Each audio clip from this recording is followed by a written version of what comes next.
Welcome back, viewers. You're watching the Savera and I'm Shifali.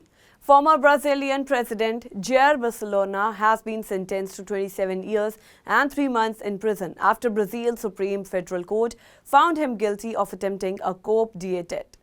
The ruling came after 4 of the 5 justices on the special panel voted to convict him, with only Justice Luiz Fux siding with acquittal. The decision followed a trial that opened on September 2 and quickly drew international attention for its political and legal implications.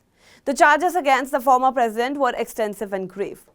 Bolsonaro was convicted for conspiring to plot a coup, attempting to violent abolition of Brazil's democratic rule of law, participating in an armed criminal organization, causing aggravated damage and contribution to the deteriorating of listed heritage site during the unrest. These charges stemmed from the alleged role in inciting and organizing efforts to undermine democratic institutions following the election defeat, a movement that deeply divided Brazil and heightened tensions across the country. Justices Alexander de Moraes and Flendodino had already cast their votes earlier in the week, both siding with conviction, while Justice Carmen Lucia and Justice Cristino Zenin sealed the outcome on Thursday. Bolsonaro, now 70-year-old, has been under house arrest during the proceedings and chose not to appear in person for the final phase of the trial. Despite the severity of the ruling, he retains to right of appeal the full bench of the Supreme Federal Court, which consists of 11 judges. Bolsonaro has consistently rejected the accusations, framing the trial as a political tool designed to keep him from making a political comeback in the 2026 presidential elections.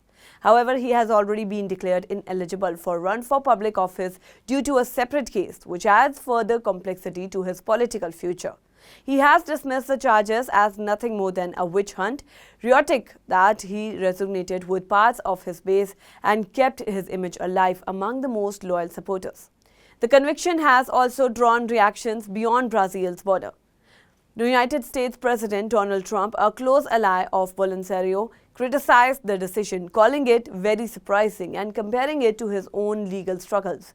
Trump claimed that Bolsonaro was being unfairly targeted, much like himself, and in a striking move against tariff of 50% on Brazilian exports to the United States, presenting them a retaliation for what he described as the unjust persecution of his ally.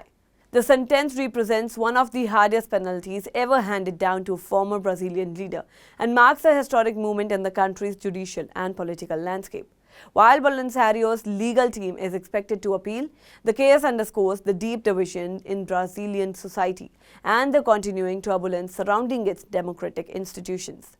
For his supporters, Bolsonaro's conviction is proof of political persuasion, while for his critics, it is an overdue reckoning with a leader accused of threatening the very foundations of Brazilian democracy.